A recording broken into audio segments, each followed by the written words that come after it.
empezamos con la primera mentoría pública. Mi nombre es Milena, para el que no me conoce, hoy me acompaña Marisol desde Galicia. Hola Marisol. Con un día de lluvia precioso. Muy típico en Galicia la lluvia. Sí. Yo siempre digo que el verde gallego no es gratis, hay que llover para conseguirlo. Sí, es verdad. Cuéntanos un poco sobre tu huerto. Tú estás empezando con el huerto ahora, ¿verdad? Bueno, estoy excavando, no sé si voy a ser geóloga o hortelana. No sé cuál de las dos cosas. ¿Habías tenido un huerto antes? No, nunca. Soy una mataplantas, Milena. ¿Y por qué has decidido empezar con el huerto? Porque siempre me llamó la atención. Siempre tuve como, no sé, ese instinto me encanta la tierra, me encanta meter las manos en la tierra y experimentar. Yo probar, pruebo, pero el problema es que no siempre consigo los mejores resultados. Mi último gran éxito han sido los germinados de chía en papel, que los descubrí a través tuya. Y eso sí que creció. Bueno, por algo se empieza. ¿Y por qué has decidido hacer un huerto? Es decir, ¿cuál es el objetivo que tienes con este huerto? ¿Es un pasatiempo? ¿Quieres alimentarte de ello? ¿Es una terapia?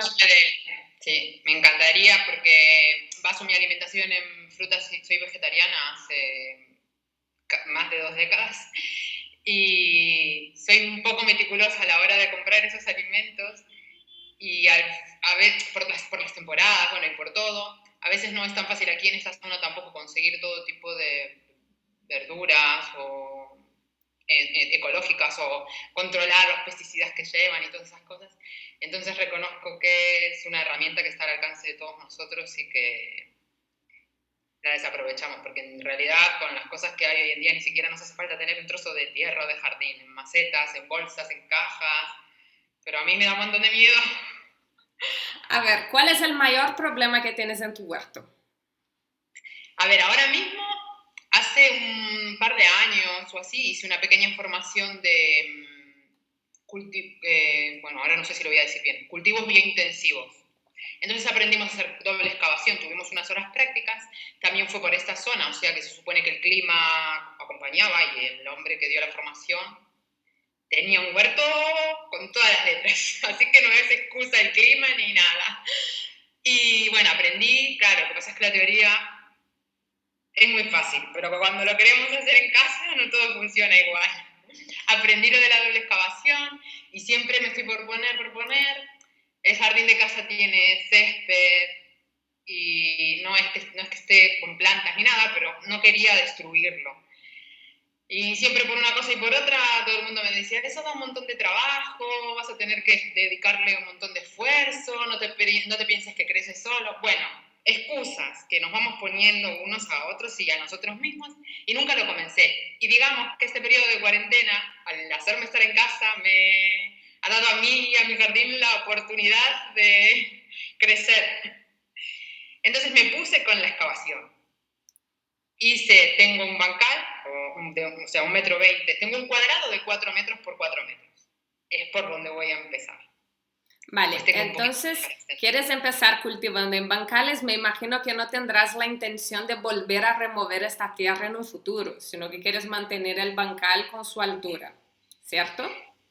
¿O bueno, tienes una bancal. moto asada y quieres volver a remover la tierra? ¿O qué tienes pensado en el medio largo plazo? ¿Cómo quieres que este huerto se mantenga más adelante, cuando haya que cambiar la temporada, por ejemplo?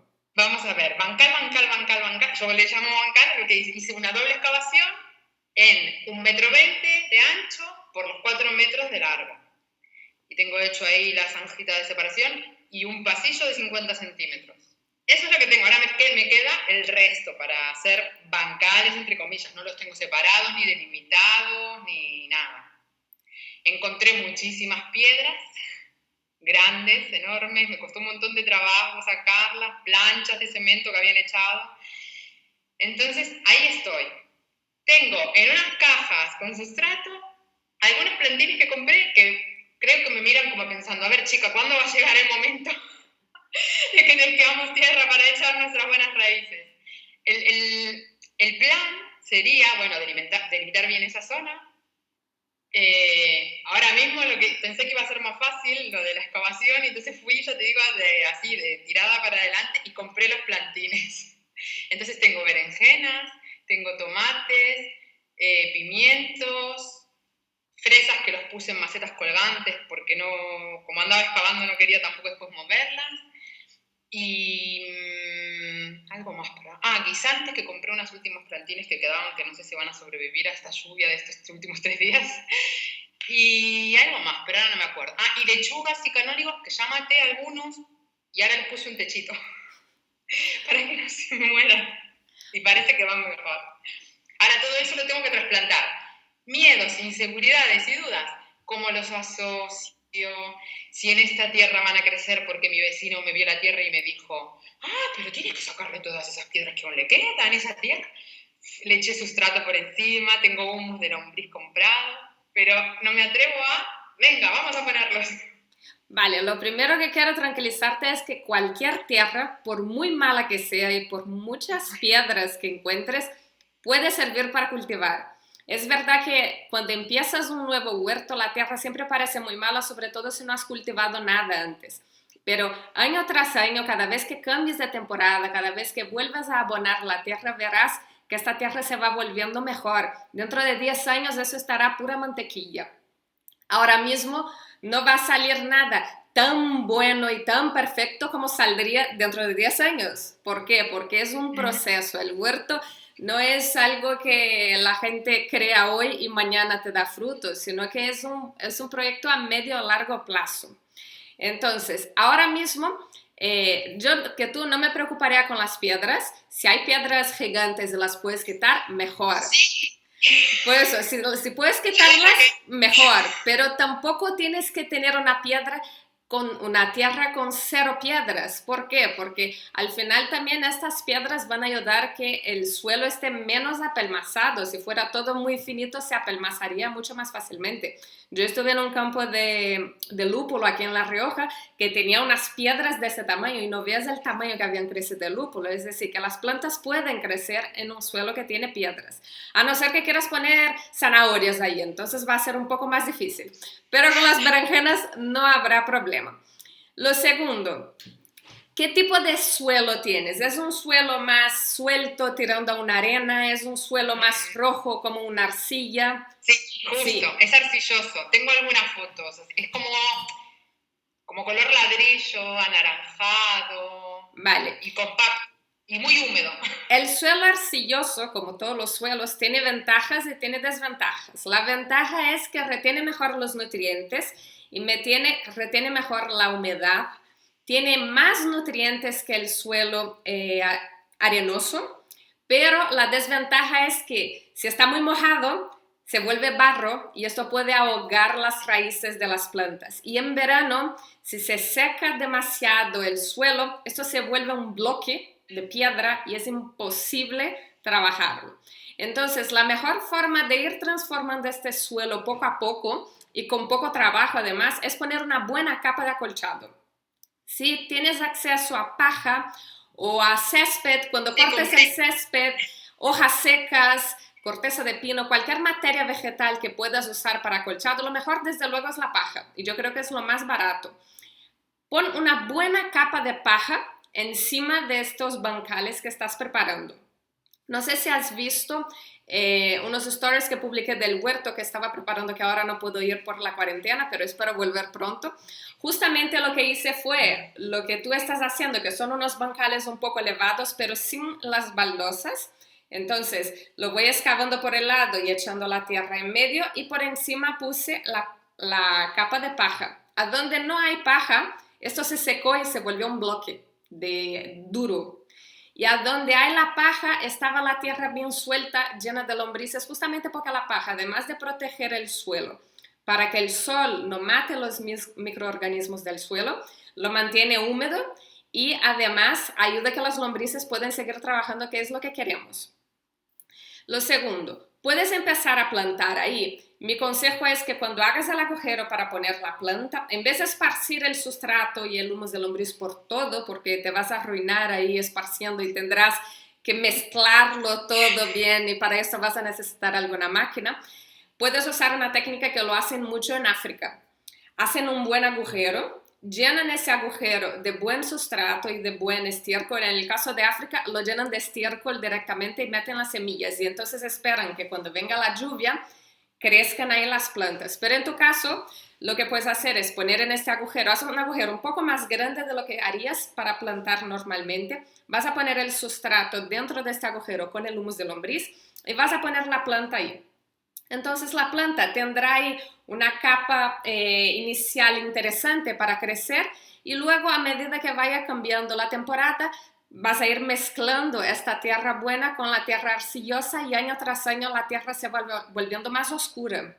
Cuanto más oscura sea la tierra, más materia orgánica tiene, mejor es para nuestro huerto. Verás que estará más suelta, no estará tan compacta. Y además la paja que uses encima como acolchado se irá descomponiendo poco a poco y también se va a transformar en abono para el suelo. Entonces es una combinación de los dos. Así que lo primero que yo haría en tu caso es acolcharlo y empezar a definir a dónde vas a poner las plantas para poder hacer estos agujeros. Ahora vamos a la segunda parte, cómo juntamos estas plantas. Tú has dicho que tienes berenjenas, tienes lechugas, ¿tienes qué más? Pimientos, que bueno, entre los pimientos también hay unas plantitas de pimientos de padrón que me dieron los vecinos, y guisantes, judías también, que todas van para arriba, ¿no? ¿Son judías de mata baja o son judías de mata alta? No lo sabemos. No lo pregunté. Vale. No pasa nada, lo digo porque si son de mata alta seguramente tengas que poner algún tutor para que puedan ir trepando. Sí, el señor que me las vendió me dijo que le voy a tener que poner tutores. Ah, entonces son de mata alta. Porque las de mata baja no tienes que poner tutor, se quedan así como un pequeño arbustito. Bueno. Ah, y acelgas también tengo. ¿Cuál? ¿Acelgas? Sí. Vale. Y brócolis. Vale. Entonces, lo primero que yo haría en tu caso con las plantas es agruparlas un poco según la necesidad que tengan de nutrientes, de sol y de agua. Hay varias formas de juntar las plantas dependiendo de tus objetivos. No existe una sola regla de asociación. Para algunos objetivos, una determinada asociación puede ser mala y para otro puede ser buena. Entonces depende de lo que tú quieras conseguir. En este caso tienes plantas que son muy distintas. Por ejemplo, el brócoli es una planta que le gusta más el frío, mientras que el pimiento y la berenjena son plantas de calor. Las dos son plantas que consumen muchos nutrientes, entonces yo no las pondría juntas para empezar. El brócoli por un lado y pimientos y berenjenas por el otro. Ok. Segundo, el brócoli se hace grande. Va a sacar unas hojas ahí generosas. Entonces, tendrás que tener en cuenta que cualquier cosa que pongas cerca del brócoli va a quedar en sombra del brócoli. Por ejemplo, si decides poner unas cebollas alrededor del brócoli, la cebolla necesita sol, pero el brócoli le hará sombra. Entonces, no va a crecer tan bien. Si pones el brócoli en una zona que le da mucho sol, en verano, el brócoli ya habrá florecido, es un cultivo que normalmente es de otoño a invierno, entonces quizás no llegues ni a tener cosecha de la flor del brócoli, pero las hojas son comestibles, entonces aunque no te salga la flor, podrás cosechar las hojas. El brócoli lo ideal es que plantes cuando se acabe el verano, porque así lo cosechas otoño, invierno y principios de primavera. Ahora la gente ya está quitando el brócoli. Pero me engañaron. No, pero en los viveros te venden semilleros hasta de zanahorias, que es algo que no se pone en semillero. Así que esto es algo que irás aprendiendo con el tiempo, qué es lo que te compensa y lo que no te compensa comprar en un vivero. Por otro lado, las plantas que necesitan mucha cantidad de nutrientes, es bueno asociarlas con plantas que necesitan pocos nutrientes o con plantas que no necesitan los mismos nutrientes. Entonces, por ejemplo, berenjenas, pimientos, tomates, calabazas y calabacín, que son 5 cosas que son de verano. A mí no me gusta mezclarlas demasiado porque son 5 cosas que piden muchos nutrientes. Entonces, yo siempre intento mezclar estas plantas con cosas que consumen menor cantidad de nutrientes. Por ejemplo, lechugas, rúcula, cebollas, remolacha, zanahoria, son cosas que yo puedo ir mezclando en medio de estas plantas. ¿Qué es lo que funciona muy bien, por ejemplo, con el tomate, el famoso bancal ensalada? Pones el tomate, junto con el tomate pones lechugas, pones cebollas y pones albahaca. La cosecha de los 4 juntos te va a dar una ensalada y además los 4 juntos crecen muy bien y ninguno molesta el otro porque el tomate te va a crecer hacia arriba, lo vas a entutorar, la cebolla va a crecer hacia abajo, no va a molestar y además te va a ayudar a alejar plagas de la lechuga que va a crecer pequeñita alrededor del tomate y va a aprovechar la sombra del tomate, lo que va a hacer con que no florezca tan rápido en verano, porque cuando empieza a hacer mucho calor, verás que la lechuga crecerá más rápido y también va a subir a flor más rápido. Entonces la cosecha es mucho más rápido que la cosecha de lechuga en invierno. Y la albahaca, obviamente, es la mejor compañía que hay para el tomate porque le ayuda a alejar plagas. Entonces puedes poner estas 4 cosas juntos. La cebolla y la lechuga también la puedes mezclar con el pimiento y con la berenjena, igual que con el tomate. Los guisantes, igual que el brócoli, le gusta un clima más fresquito. ¿Te puede funcionar en verano? Sí, puede funcionar, pero te va a funcionar mucho mejor en otoño. Lo puedes poner ahora sin ningún problema, pero piensa que todas las plantas que ponemos fuera de temporada suelen sufrir más para poder desarrollarse, entonces es más fácil que sean atacadas por alguna plaga, que no saquen demasiada cosecha, que la flor no cuaje y por eso no saque fruto, en fin, que tengan una serie de problemas. Por poder poner, puedes poner lo que quieras. ¿Qué es lo que también puedes poner en medio de estas plantas que consumen muchos nutrientes y que ocupan mucho espacio? Puedes poner rabanitos. Rabanitos es el tipo de cosa que puedes encajar en cualquier hueco que te quede libre. Y además el rabanito no hay que hacer semillero, ni compres en vivero. Compras semillas y vas metiendo semillas en todos los huecos que veas libres. En 45 días lo tienes listo para cosechar. Es rapidísimo. Todo lo que sea de raíz, es mejor evitar comprar planteles y poner semilleros porque todo lo que crece hacia abajo, primero que en el semillero no va a tener mucho espacio, entonces la raíz se queda como un poco deforme y segundo que sufre más con el trasplante. Entonces, remolacha, zanahoria, rabanito, todo esto es mejor hacer una siembra directa en vez de pasarlo por semillero, ¿vale? Vale. Aparte de esto, si por alguna razón no tienes espacio suficiente para encajar todas las plantas, no estás segura de que una planta puede ir junto con la otra, mi consejo es primero pienses en el espacio que esta planta te va a ocupar.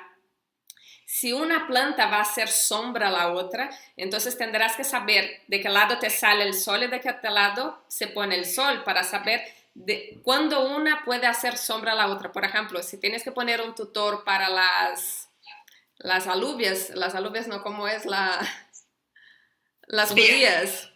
Entonces, tendrás que tener en cuenta si este tutor de la judía te va a hacer sombra a alguien, que no siempre es algo malo. O sea, si necesitas que haga sombra para una lechuga, por ejemplo, y que esa lechuga te aguante más tiempo en verano y sabes que esa judía te va a hacer sombra, pues puedes plantarla justamente en la sombra de la judía.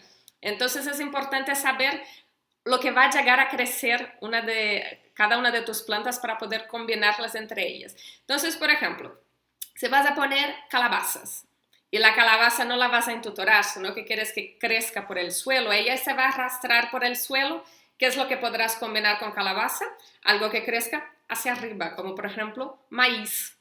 Entonces puedes plantar maíz en medio de las calabazas porque uno no va a estorbar el otro, aunque sean 2 plantas que consumen bien de nutrientes. Esto se soluciona abonando bien el suelo. Si no tienes un suelo muy abonado ahora mismo porque estás empezando, podrás aplicar abonos líquidos a lo largo de la temporada para poder salir del paso. En el largo plazo, lo ideal siempre, antes de verano, porque las plantas de verano suelen consumir más nutrientes, es siempre hacer un buen abono en el suelo o en el invierno anterior poner algún abono verde, como por ejemplo las habas, Y luego, a lo largo de la temporada de verano, ir reponiendo un poco este abono, pero así garantizas que la planta va a salir mejor. Pero en tu caso, ahora mismo, para salir de paso, puedes añadir abonos líquidos y luego volver a hacer, cuando cambies de la temporada, un abono más de profundidad, más mezclado a la tierra.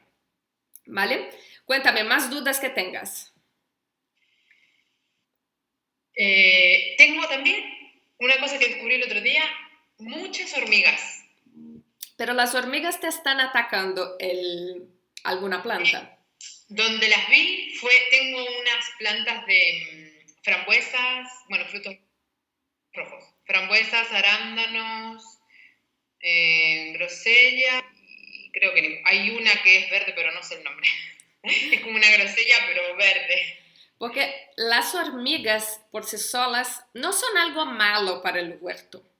Son excelentes trabajadoras, pero a veces acaban llevando una mala fama porque la gente no sabe convivir con ellas. Entonces, lo primero, si ves las hormigas en una planta, es posible que haya una plaga en esta planta.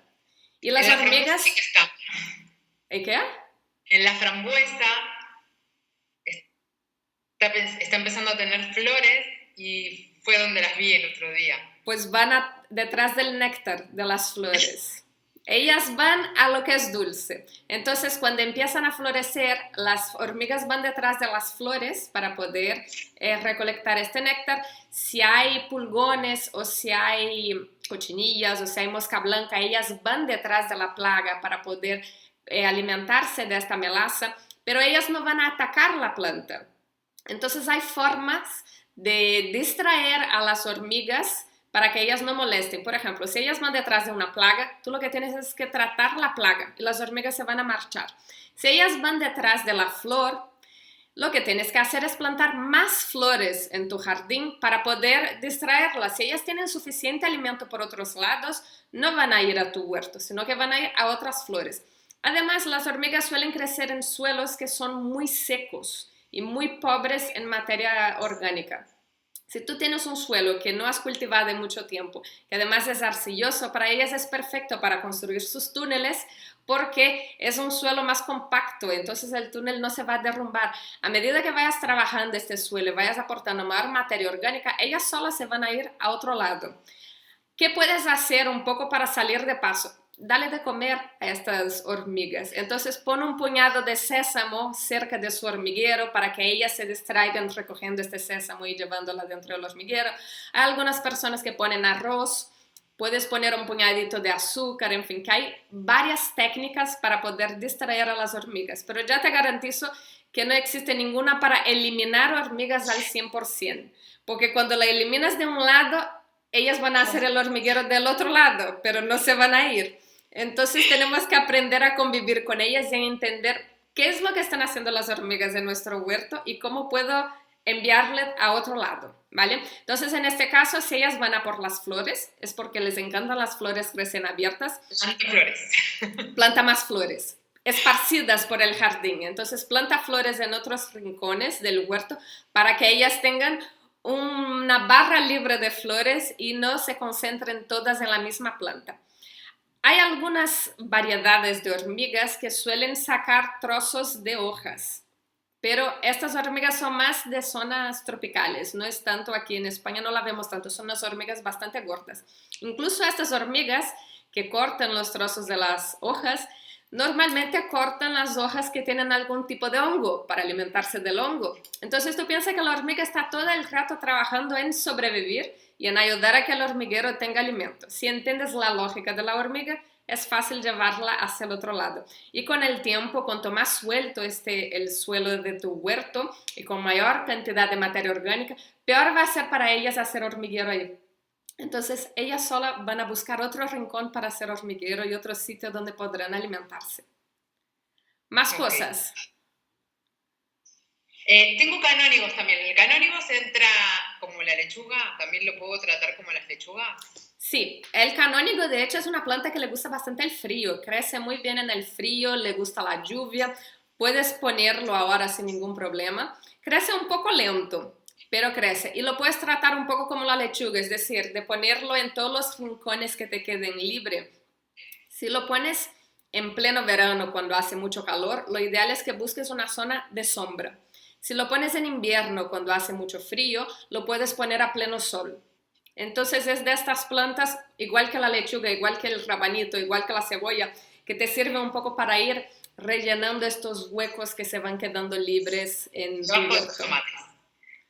Puedes ponerlos también alrededor, en la sombra del tomate. En verano, si lo pones a pleno sol, es posible que te suba flor muy rápido. Pero si lo pones en la sombra del tomate, te va a crecer bien. Pero se queda bajo, ¿no? Es que no llegué a... Sí, se queda bajito, sí, se queda muy pequeñito. Piensa el tamaño del canónigo que compramos en el súper. Sí. Es una plantita muy pequeñita. De hecho, puedes ir metiendo semillas, igual que te he dicho con el rabanito, vas metiendo semillas por todos los huecos que te queden libres. Haz lo mismo con las semillas de los canónigos. Vas metiendo semillas por todos los huecos que te queden libres. ¿No la pongo en semillero primero? ¿Directamente en la tierra? Puedes poner en semillero si quieres, no hay problema. O directo en la tierra también te funciona. Sí, lo hice hace... Ya no van a crecer, metí la pata en algo. Las puse en semillero, pero ya hace una semana. Y ahí no hay... Pero una semana es poquísimo. ¿Sí? Sí, tú dale tiempo. Yo solo descarto algo cuando ya ha pasado un mes y medio, 2 meses. Por ejemplo, he puesto las lechugas en mi balcón. Va a ser 3 semanas que he puesto y no ha salido nada. ¿Por qué no ha salido nada? Porque aquí en Logroño todavía está haciendo frío por la noche. Por la noche igual baja a 5 o 8 grados y es frío para una lechuga. Entonces, yo las tengo ahí todos los días, yo las riego un poquito porque sé que en el momento que la temperatura empieza a subir, van a salir las lechugas. De hecho, la jardinera vecina, que he puesto rúcula y he puesto berros, que son cosas que son un poco más de frío, ya ha empezado a salir. Entonces, una semana no es nada. Pocas semillas crecen tan rápido. En la lata, que había puesto rúcula y... Pero ojo, la lata estaba dentro de casa, en el calentito. Y claro, y yo lo había puesto antes. Y cuando vi que salieron los brotes, dije, los míos se murieron. Para mí, algo no hice bien. Porque aparte le puse sustrato y le puse un poquito de humus de lombriz mezclado. Y está en una media cajita de huevos, o sea que es de cartón, y le di bastante humedad con una regadera improvisada de botella. Y está en una galería que sí es verdad que por el día están nuestros gatos, entonces la abrimos y a veces hay corrientes de aire, pero si hace sol suele acumular una temperatura bastante y todavía no salió nada, pero bueno, le doy más tiempo entonces. Sí, dale más tiempo. Los semilleros, el punto clave es que no falte nunca agua, es decir, no se puede secar la tierra completamente cuando tienes la semilla puesta, porque si no puede ser que la semilla esté germinando, se quede seca, se corta la germinación y adiós, ya no germina más. Entonces, el semillero es importante. Todos los días que riegues un poquito y que veas que la tierra siempre esté húmeda. Tampoco hay que pasarse, porque si esto se vuelve un pantano, se puede pudrir la semilla y no va a salir. Entonces, el semillero hay que tener paciencia. Luego hay otra cosa. Muchas veces nosotros pensamos en la temperatura ambiente y pensamos, hace 20 grados, ya me va a salir la semilla de lechuga. Pero resulta que la tierra está fría. Aunque el aire haga 20 grados, la tierra siempre tiene una temperatura un poco más baja, sobre todo si no es algo que está expuesto al sol. Los semilleros normalmente no lo ponemos expuesto al sol para evitar que se seque demasiado rápido. Entonces, hay que tener un poco de paciencia ahora al principio porque todavía no hace calor suficiente para que germine todo tan rápido, pero saldrá. Lo que yo hice en mi casa, por ejemplo, fue comprar una manta térmica y así cuando quiero que algo germine más rápido lo pongo dentro de casa, encima de la manta térmica que mantiene la tierra a 20, 25 grados más o menos y todo me germina más rápido. Lo que tengo afuera va lentísimo, así que paciencia. Bueno, hay que empezar antes. Pero cuanto antes empiezas, más frío hace. Entonces a veces empezar antes hace con que todo crezca más despacio también. Entonces, por ejemplo, pimientos. Si empiezas pimientos en febrero y empiezas pimientos en abril, es posible que para mayo o junio los dos estén más o menos del mismo tamaño, aunque uno de ellos lo hayas empezado en febrero. Básicamente porque el que empezó en febrero, como hacía frío todavía, ha crecido tan lentamente que el que has empezado más tarde ha crecido muy rápido y ha llegado los dos a la meta a la vez. Otra cosa sí que estoy pensando ahora, Milena, ¿y el riego? El riego. ¿Qué tipo de riego vas a usar en tu casa? ¿Vas a usar manguera?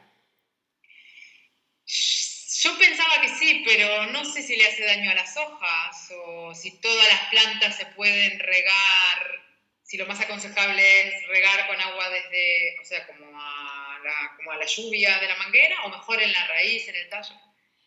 Tú piensas en la naturaleza, cómo funciona cuando llueve, cae del cielo y moja todo, ¿verdad?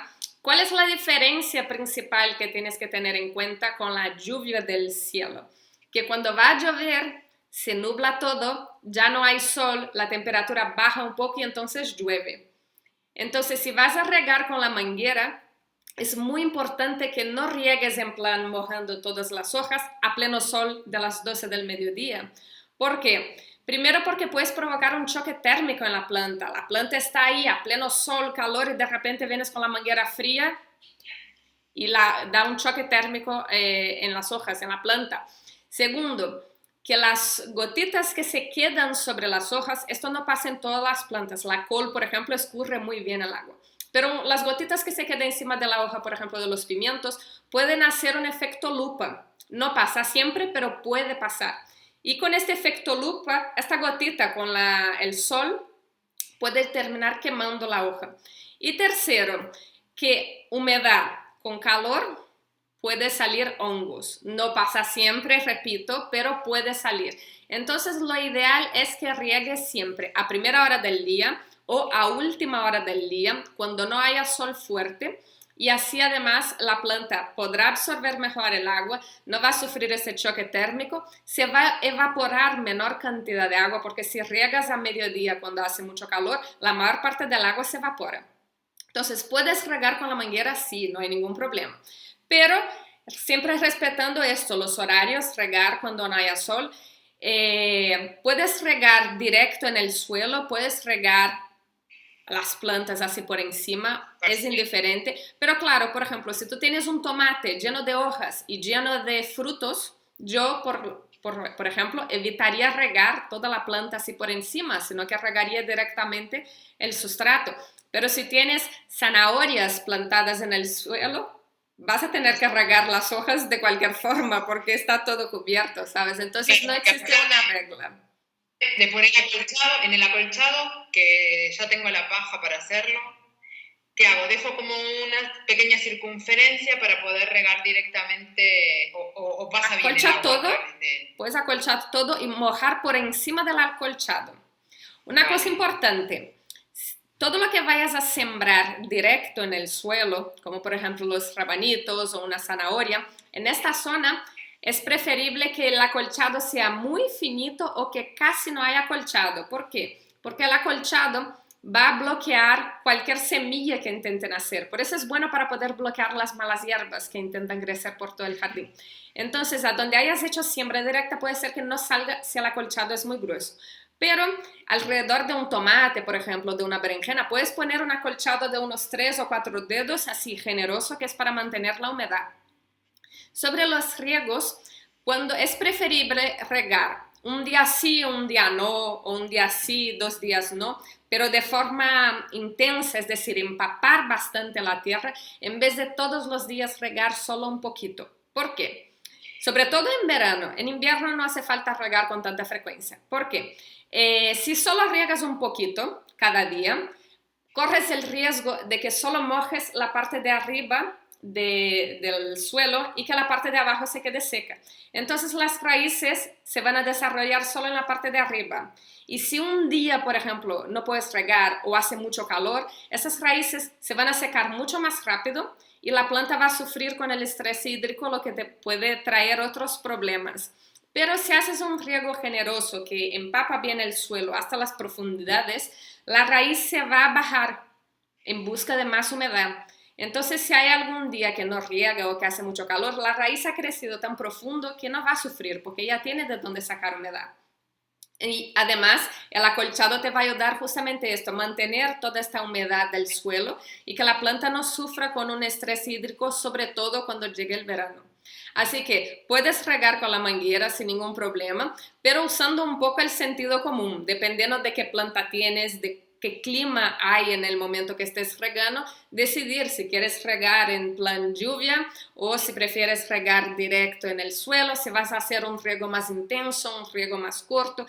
Tienes que siempre estar pendiente del clima. Si ha llovido hace 2 días, si ha llovido de forma muy intensa y no sabes si deberías regar o no, coge una pala, remueve un poco la tierra y mira a ver si la tierra está bien mojada.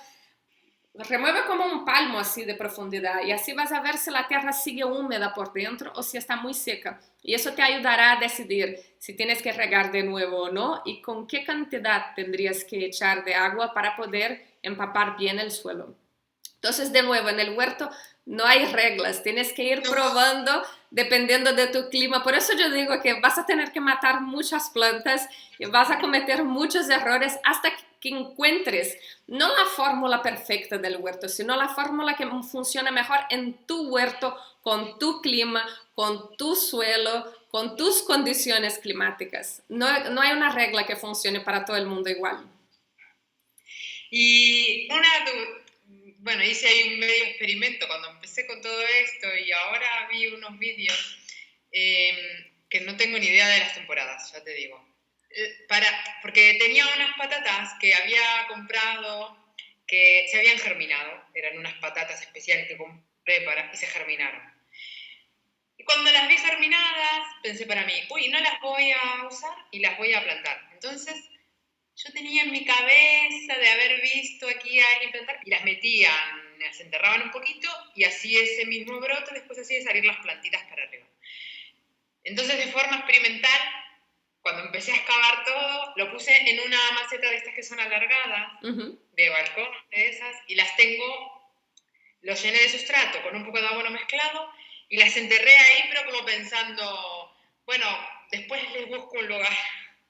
Al final no lo hice, pero no sé si ahora es época, es tarde. Sí, puedes poner ahora. O si no las puedo sacar. La puedes poner porque además si has puesto en una jardinera no va a tener profundidad para sacar. Y no sé qué lugar, porque hay que seguir una distancia como de 30 centímetros por cada papa, ¿no? O algo así, vi el otro día. A lo mejor te salen unas patatitas de esas chiquititas, bueno, que son comestibles. Pero las patatas van a necesitar algo de profundidad para poder desarrollarse. Tanto que mucha gente cuando siembra patatas, a medida que las hojas de la patata van creciendo, la van aporcando. O sea, le van arrimando así como más tierra a las hojas y terminan estas líneas así bastante altas de patatas porque van aporcando con más tierra para que la patata vaya produciendo más. La forma más fácil, yo creo, de cultivar patatas es en sacos de cultivo. Entonces, pones en el fondo del saco de cultivo las patatas con un poquito de tierra. Cuando empiezan a salir las hojas, echas más tierra dentro. Las hojas van a continuar creciendo y vas echando tierra hasta llegar a la parte de arriba del saco. Y entonces, cuando tengas que cosechar, vuelcas el saco en el suelo y el saco entero va a estar lleno de patatas. Y no has tenido que remover la tierra profundamente, no has tenido trabajo a la hora de cosechar, porque cosechar patatas en el suelo, si están muy profundas, cuesta bastante. Entonces, para ti puede ser una opción muy buena para esta patata que tienes ahí sembrada. Coge una de esas bolsas del súper, ¿sabes? Estas que son de un plástico resistente, reutilizable. El sustrato lo compré en bolsas que son plásticas, ¿no? Sí. Que valdría. Te valdría, por ejemplo. Lo que pasa es que es importante que hagas unos agujeritos para que salga el exceso de agua, pero sí, te valdría. Yo no empezaría con el saco lleno y poniendo la patata arriba, sino que, exacto, lo enrollas un poco para empezar en la parte de abajo del saco y luego vas llenando de tierra hasta arriba. Y el primero le doy una profundidad como de 30 centímetros. Pues. Algo así. Vale. Un puñadito así, porque como vas a ir llenando hasta arriba, a medida que vayan saliendo las hojas, terminarás con una buena profundidad y ahí te saldrían unas cuantas patatas. Yo pensaba que igual ponerlo en la tierra era interesante por los nutrientes, pero como lo desconozco completamente... Puedes poner, hay mucha gente que lo hace, pero es un cultivo que en tierra te va a dar un poco más de trabajo justamente por eso. Voy a seguir tu consejo, que sos la que tiene la experiencia. porque o lo haces algo muy profundo y tienes máquinas para removerlo de forma más profunda y luego piensa que a la hora de cosechar toda la profundidad que has metido la patata tendrás que volver a remover para quitar la cosecha o tendrás que estar siempre ahí aporcando. Hay otro tema también, la patata le gusta el suelo ácido. Entonces, si lo pones en sacos, puedes conseguir un suelo ácido en el saco más fácilmente, por ejemplo, mezclando pozos de café que ayudan a aportar acidez al suelo o incluso comprando un sustrato que sea ya ácido. Hay muchos viveros que venden sustratos que ya son preparados para plantas que les gustan suelos ácidos. Y este sustrato que hayas usado para la patata, cuando lo hayas cosechado, lo mezclas con compost o con humus de lombriz para volver a nutrirlo y lo puedes usar para otra cosa después. Vale, y ahora que me estás hablando de los pozos de café, que muchas veces yo cuando preparo el café lo uso, lo diluyo en el agua del riego, o les voy repartiendo.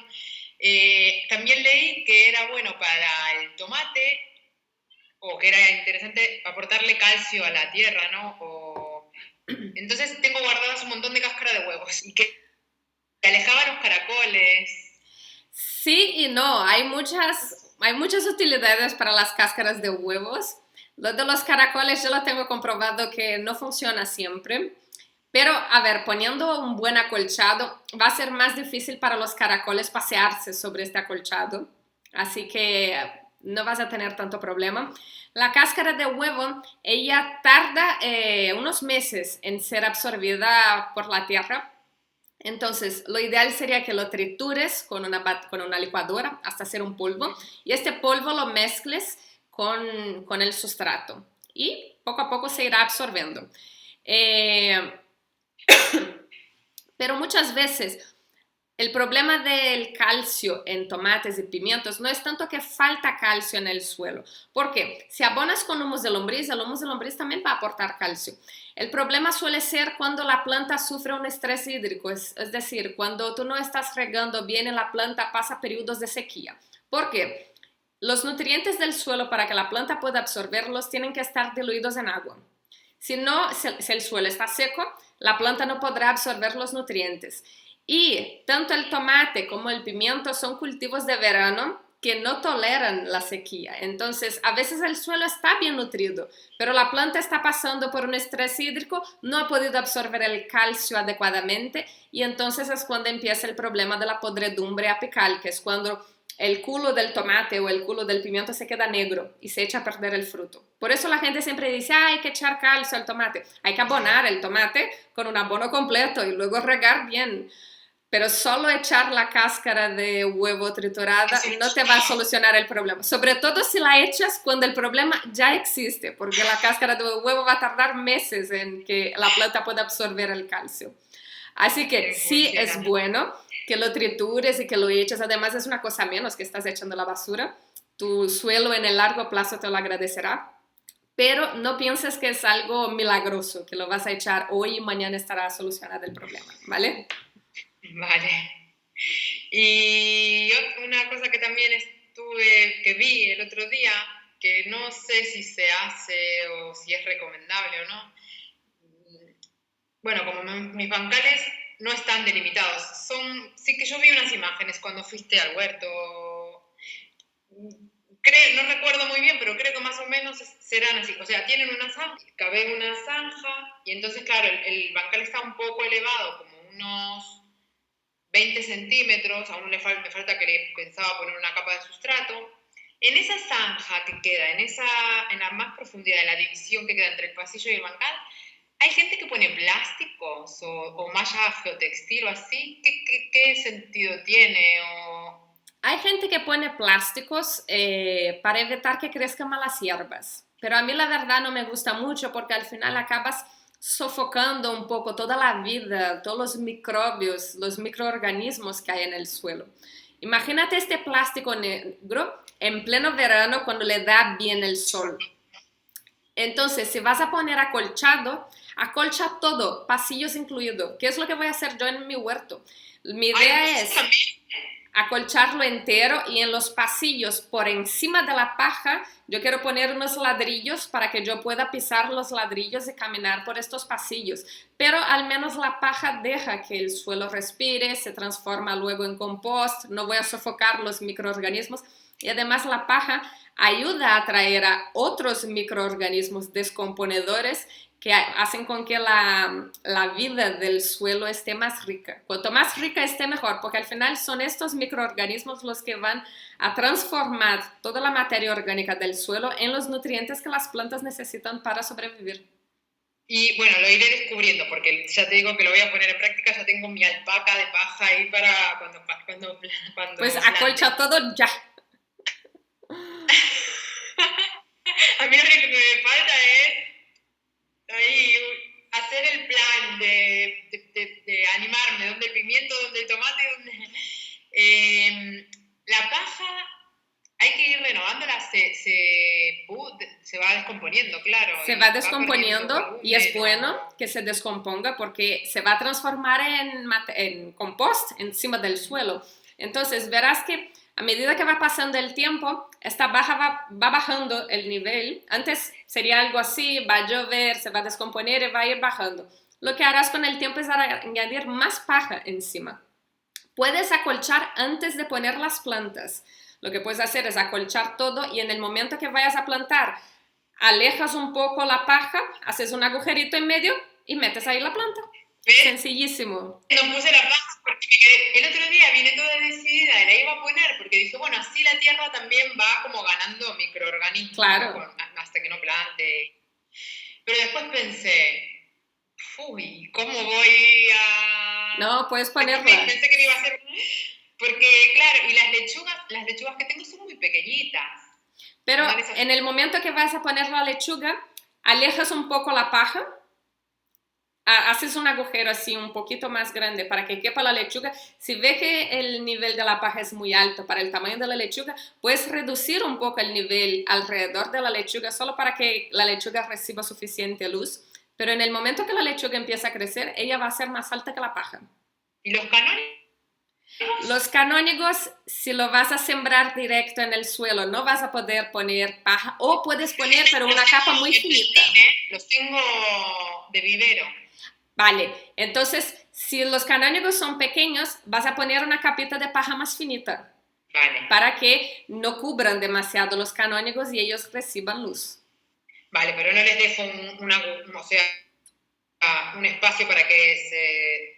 Lo único que van a hacer es crecer de tamaño. Claro. No van a crecer horizontal. Vale. Exacto, porque ya sabes que los canónigos se quedan una cosita así pequeñita. Sí, que o sea, tengo mi idea plantar rúcula también, eso porque me gusta más que la lechuga, entonces. Pues mira. En vez de comprarlo, aquí la crecerá. rúcula también la puedes poner siembra directa, crece muy bien. La rúcula. Sí. Haces así a voleo, echas un montón de semilla. A donde echas las semillas no podrás poner el acolchado, obviamente, porque si no, no va a salir. Y luego vas cosechando las hojas a medida que vayan creciendo. Cuando tengan un tamaño así, ya puedes empezar a cosechar. Cosechas y ellas seguirán creciendo hasta que florezcan. Como la chía. ¿La corto? La chía la tienes en brotes. La rúcula la puedes cosechar en brotes también si quieres. Pero la rúcula del huerto la vas a empezar a cosechar como microverduras. La microverdura es un paso más que el brote.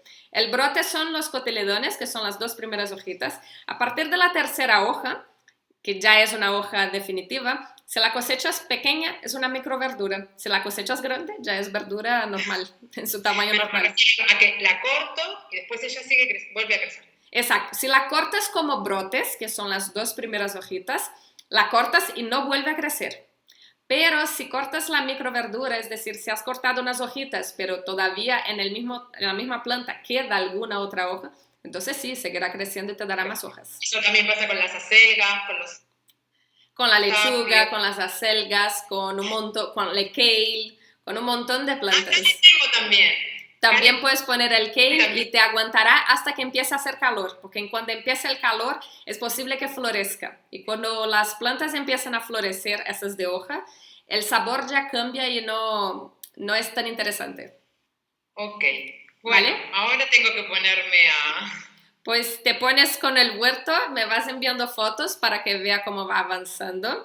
Ok, Y terminamos nuestra videollamada por aquí porque aún tengo algunas más por hoy. Gracias vale. por tu tiempo, Marisol, y vamos hablando para ver cómo va avanzando este huerto, ¿vale? Venga. Venga, chao.